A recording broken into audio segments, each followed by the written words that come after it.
somebody with diabetes gets an eye exam and the leaky vessels are detected, aside from more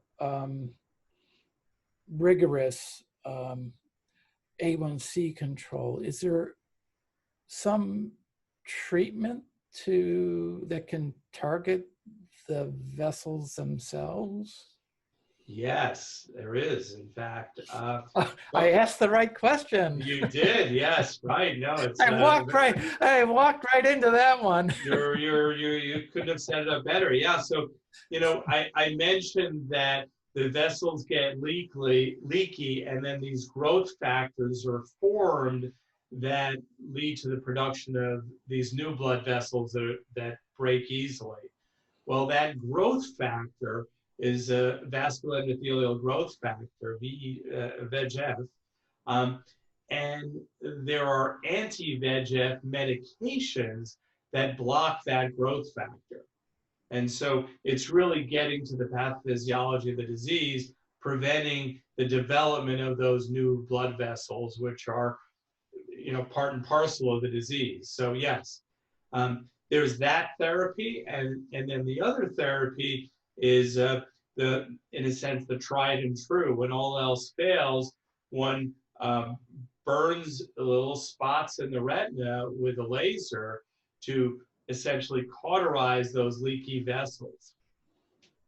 But that's now considered a second line, last resort.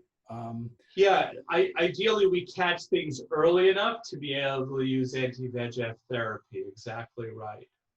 And what is the track record of anti-VEGF therapy? I know it probably depends very much on how leaky the vessels have become, how far things have progressed.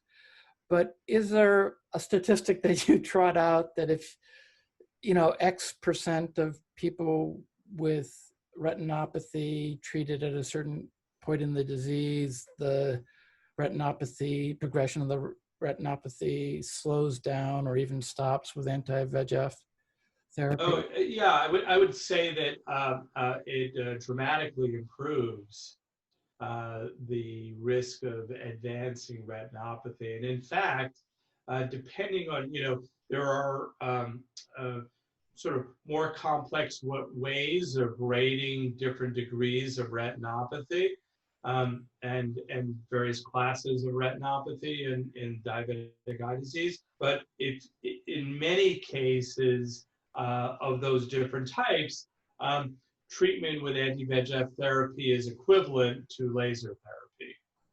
Right. And so it is quite effective. And you would be treated with a retina specialist with anti-VEGF therapy. This is not something that, of course, a primary care doctor would do. No, right, exactly. Or an endocrinologist. You'd be correct. Be in the treatment of under the treatment of a specialist. Yes, exactly right. This requires treatment by a specialist, by an ophthalmologist. Yes,